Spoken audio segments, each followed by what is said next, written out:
If you're a professional producer or you're an aspiring professional producer, then you know better than anybody that your workflow in the studio can make or break your day, and it can make or break your entire business. So in this video, I want to go over 10 workflow tips that I've utilized in my production business and that I've seen my friends and peers utilize and that I've heard professionals kind of talk about. So in this video, we're going to cover 10 different tips. But before we do that, my name's Austin. You're watching Make Pop Music, where we have weekly production tutorials. If you like this video, please make sure you like, comment, and subscribe. That helps us out on the channel a ton. Let's go ahead and let's dive into these 10 tips that you can use to really improve your workflow.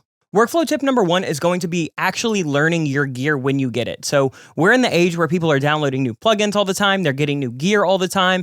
And to be honest, a lot of people don't spend the time that they need to actually learn what they're downloading. So if you are downloading a new synth plugin or a new reverb, or you buy a new sample pack, take time to actually learn that gear. Take time to read the product manuals. Take time to kind of rifle through the different libraries and sounds. Take time to kind of learn the controls of whatever plugin or application you're downloading. Because one thing that I see happen all the time is people just download and download and download, or they just buy gear and buy gear and buy gear, but they never actually figure out how to implement that into their workflow. It's just like this shiny new object. So one thing that I'll do when I download any kind of sample pack is I'll spend the first hour or two just kind of going through the sample pack, seeing which sounds I like. Do I like this kick? Do I like this snare? And sometimes I'll make my own little subcategory inside of a folder where I can just say Austin's favorites. You can also do this when you go in and you download things like Serum presets. Like if you go download a Vital preset bank like Synergy, you can go in and you can heart them. And if you just spend 30 minutes to an hour reading a product manual about a new plugin, or going through a plugin library or some kind of sample pack or preset pack that you've downloaded, that will significantly speed up your workflow when you've actually got clients in the studio or when you're sitting in a session that you want to create. One of the big things that I like doing is splitting my time between experimenting and creating. And I think of these as really different things. This is still part of my first key.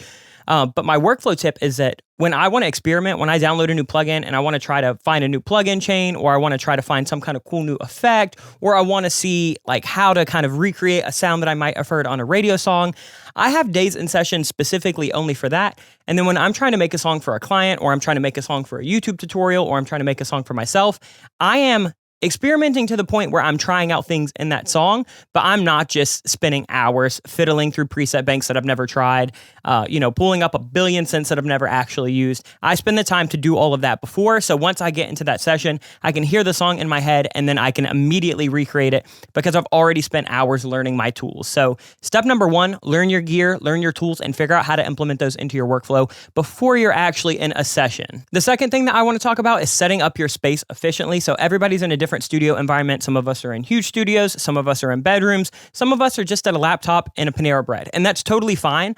One thing that you should do though, no matter where you are, is have your space set up efficiently. So, my rule of thumb is it shouldn't take me more than 60 seconds to set anything up. So if I want to plug in a mic, it shouldn't take more than 60 seconds for me to pull that mic out, plug that into my vocal chain, and be ready to rip. If I want to track a guitar, it shouldn't take me more than 60 seconds to wheel over here, grab a guitar from my bin, come back, plug it in, and be ready to go. And one thing that I see all the time is people, in sessions having to plug stuff in, plug stuff out, mess around with patch bays. They can't recall their settings right. If we're in a studio every day, especially if you're not moving around as a producer, your space should be set up for your specific workflow. So like in mine, I have a MIDI keyboard up here. I have an 88 weighted keyboard down below my desk. I've got 2 synths over here. All of that is routed into my computer. I can use any of them at any time. I've got mics plugged in here. I've got a mic behind me in the corner. I've got my eat-in. I've got all of my guitars over to my left off of the camera. So everything that I need to grab or that I need to utilize is within an arm's reach, and I've always got my ins and outs set up with my actual interface. So setting up your studio efficiently, where if you want to track guitar or bass, you can do that quick. If you want to track your keys on a Juno, you can do that quick. That is huge. I do not want to have to kind of redo my entire patch bay or pull out XLR cables or TRS cables every time I want to track something that is not in my every single day workflow. So make sure that you set up your studio efficiently, whether that's 1 bedroom, whether that's a 4-room facility, whether that's literally just your desk at a Starbucks. It doesn't matter. Set it up efficiently so it works for you, so you don't have to take time out of your day doing things that are not creative. Number 3 kind of builds off of that, and that is using templates for your DAW and your interface if you have some kind of interface workflow. So if you've got something like the RME like I have, where I have Total Mix, or if you have like the UAD Apollo or like any of the Apogee stuff where they have their mix, any kind of mixer or DAW, you want to have your templates. And Everybody's got a different meaning as to what that is. I'll show you through mine real quick. We've done entire videos on my Cubase template, so I don't want to take up too much time in this video. But when I start every single song, it always starts with this. This is my blank template. I've got a marker track up here. I've got a tempo track right here. I've got my drums folder where it's color coordinated. I've got my aux drums where it's color coordinated. I've got groups and buses for everything. Effects, bass, synths, guitars, lead vocals, harmonies and background vocals, oohs and ahs. I have my effects channel, so these are all of my sends. I have my group track, so these are all of my big subgroups and buses. And then I've got my master bus automation. And then down here, I have my MIDI I/O, which is what I was just talking about, where I can use any kind of synth. I can, send out MIDI, track in audio, all of that kind of good stuff. You can even see that right here, like for guitars, I have my guitar in track where I've got my interface already routed to it. I've got my vocal in track where I've got my mic chain already routed to it. And once I start creating, it is really easy for me to just go in and start making things. I'm not a huge template user in the instance of like, I'll have all of my vocal chains already brought up and all of my presets already saved and everything already pre-leveled out. But I do want to have my routing, my color coding, my kind of general organization, because that saves me 20 to 30 minutes every single time I go into my DAW to actually create something, because that's time that I could be using for something way more fun, way more experimental, way more creative. So use some kind of template in your DAW. If you want to get even more specific than that, like if you want to have a template for when you create a rock song or when you create a hip hop song that's got, tracks already pulled up and instruments already pulled up, go for it. What you want to do when you're kind of getting into a workflow is figure out what you do all the time and then figure out how to systemize and automate that. So that kind of leads into our next point, which is number 4, and this is save presets for future use. Anytime that I make some kind of really cool drum sample by, just messing around in my DAW, anytime that I make a cool synth preset, anytime that I have a really, really good vocal chain for, a vocalist who's going to be coming back to the studio, I'll save a preset. That way, every time I don't have to keep recreating that from scratch. I always like to tweak a preset once I open it. But again, if I can save a little bit of time, then that's worth it to me. Like in Cubase, you can see right here that if I hit this section, you have presets, you have track presets, strip presets, pattern presets, effects chain presets, VST presets, and all of these can really speed up my workflow if I know exactly what I'm going for and I really just want to dial that in. Again, you don't need to do your entire mix or production off of presets, but if I know that every time I track a vocal, at least while I'm tracking, I want auto-tune, I want an 1176, I want an LA2A, I want a de-esser, and I do the same kind of EQ and reverb, I'm just going to have that as a template or as some kind of preset, so I don't have to do that every single time, because even though I already know those moves and it doesn't take that long, 5 minutes here, 10 minutes there, 5 minutes here, it adds up and it can take hours out of a session. And when you're creating, you just want to have that workflow where you can get into a flow state, not necessarily be pulling up things that you've already done a million times. So make sure that when you utilize something that you really, really like in your workflow, make a preset for it so you can keep coming back to it. You can keep reusing it. You can have some kind of jumping off point where now you can get creative outside of that, but you don't have to recreate that every time. You're not reinventing the wheel every time you open your DAW. The 5th thing that I want to talk about is learning and setting up key commands inside your DAW. So this kind of goes back to what we were just talking about where, if you're doing the same thing a lot, set up a key command for it. So in Cubase, it's really easy. You can do this in any DAW. You just go to Edit, Key Commands, and then what's going to happen is it pulls up this little folder. So if I do something a lot, like let's say that I reverse, I can type in reverse, and let's go to like reverse audio. So here, process reverse. So you can see that since I reverse sounds a lot, I just made mine Control Shift Left. So if I have audio, all I have to do now is hit Control Shift Left. I don't have to double click the audio, go to functions, go to reverse, wait for it to load. So if you're using stuff like if I wanted to say I want to use quantize all the time, so let's keep going.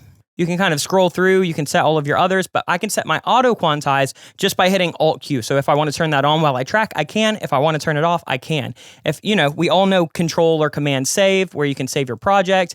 All of that is really, really good, but you can get super specific with commands and macros for that instance. So if you find yourself always, time aligning things or always warping audio or always, pulling up your virtual instrument, you can do all of that just by the click of a button. You don't need to actually go in and, I don't have to go here every single time and click this and drag this over.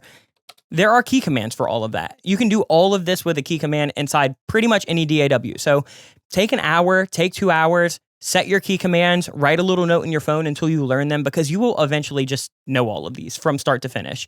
But once you do it, write them all down, learn them, and then it's just immediate. You know, if I needed to edit audio, I can hit Control-Shift-A, the audio panel will come up. If I need to open up an instrument, I can hit Control-I and the instrument will come up. These are things that, again, I could come over here and I could hit this and drag it over every time, but maybe I don't want to. Maybe I just want to be able to just hit, you know, I or Shift-I or Control-I.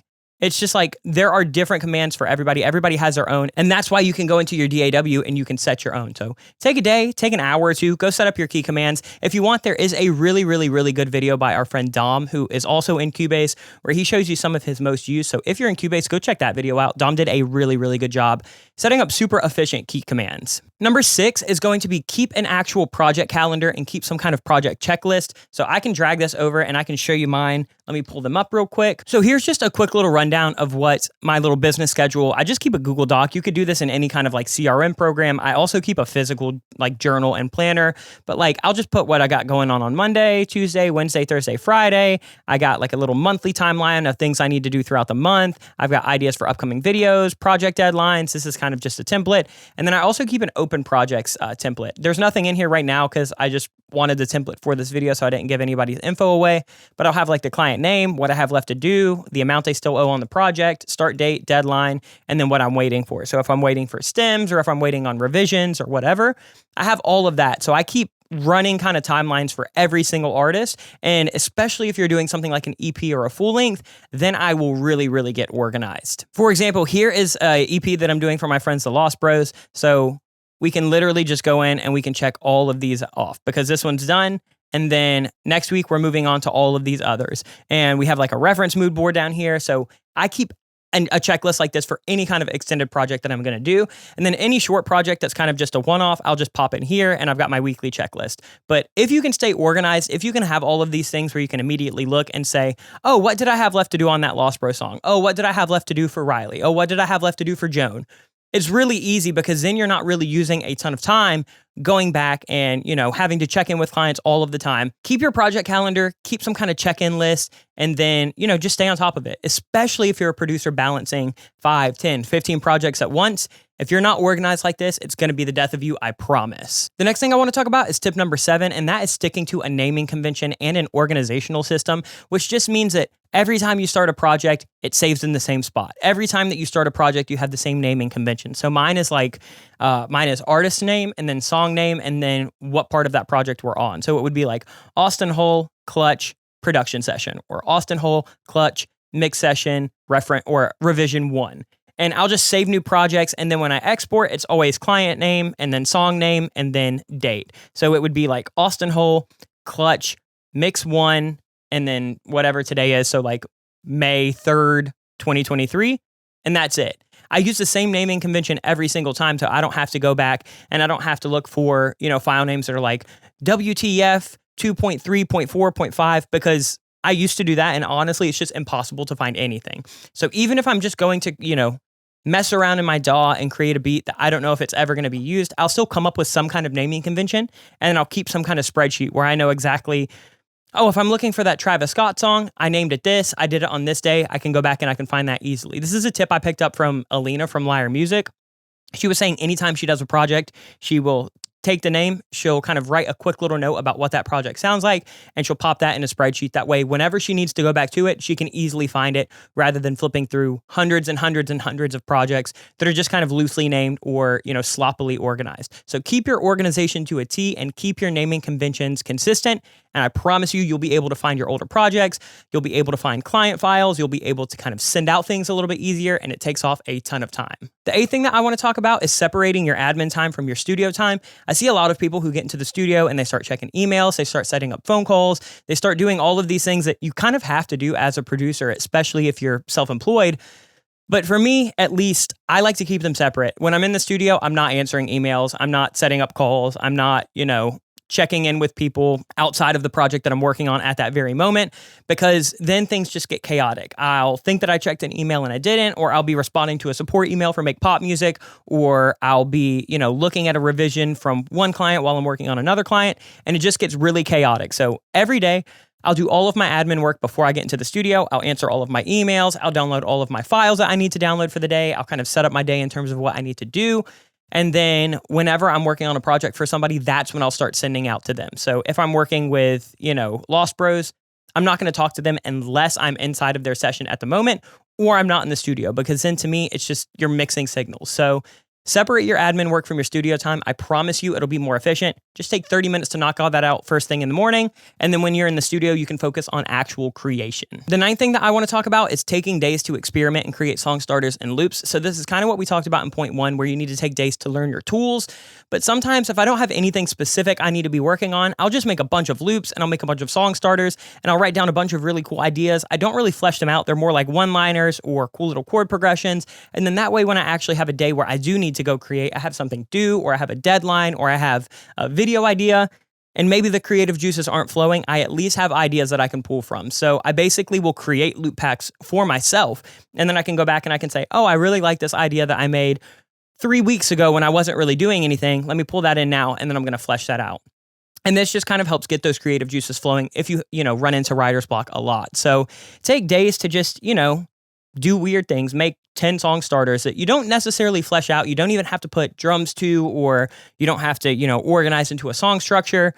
Just little chord progressions, little melody ideas, maybe little drum patterns, little, percussion loops that you can use. Create all of those, and then you can kind of pull from those batches whenever you are in your kind of creative workflow for, making an actual song for a client or for an artist. It's a huge tip. I know hip hop producers do it all the time with picking from sample packs that people may provide for them. But I don't see a lot of people who kind of make their own samples and loops that they can then kind of resample later. So try it out. It might help you a ton. The last thing that I want to talk about is the number one way to finish more songs. This is a rule that I have, and that is that if I start a song idea, not one of those song starters, but like if I'm actually fleshing out a song, verse, chorus, pre-chorus, whatever, if it's not for a client that kind of has to sign off, if it's something that I'm doing or something that, I don't have to check in with anybody on, my rule is that I have to finish the entire song structure in one day. So I don't have to finish all of the production or the mix or anything like that, but I have to have, my verse, my pre-chorus, my chorus, my second verse, my pre-chorus, my chorus, and a bridge, or whatever I want to do for that structure. I'm telling you, if you can get it to the point where you don't just have a bunch of 1.5 minute loops sitting around, you're going to place more songs, you're going to get more songs out there, you're going to be releasing more songs, and all you really have to do is spend another hour and a half on that. If you've already got it up through the chorus, most of the song, especially for pop music, is done at that point. So then you really just have to figure out what you want to do for a second verse or a bridge or some kind of breakdown. So just go ahead and knock it out in one sitting. You can always go back and you can always rearrange things, and you can change sounds, and you can add to it or take away from it.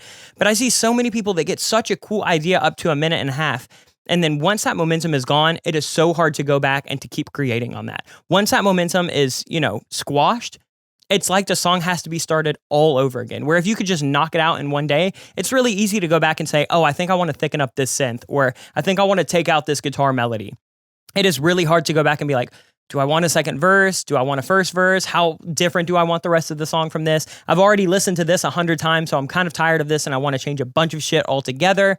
So when you're diving in to create a song and you don't have to get approval from a client or from an artist, or if you're, working with somebody in a session one day, finish the structure of the song the first day. I promise you, you're going to have way more songs on your catalog that are actual full things. They're not just minute and a half long loops that you're just like, oh, I have a cool, a bunch of really, really cool ideas. They're all pretty fleshed out, but I don't really know where to go from there. You waste so much material like that. But that's going to do it for our 10 tips that I think really, really help your workflow as a producer. So if you're a professional producer, or you're an aspiring professional producer, or if you're just a producer for a hobby and you find that, you can't get into a workflow, it takes you a ton of time to finish songs, it takes you a ton of time to kind of get a song started or get your studio set up, try implementing some of these, because I promise you, the more you kind of dial in your workflow, the easier it is to create music, and the more kind of mental capacity you can free up just to really do creative things and do fun ideas, and really like take that time to, get the sound in your mind onto the actual computer,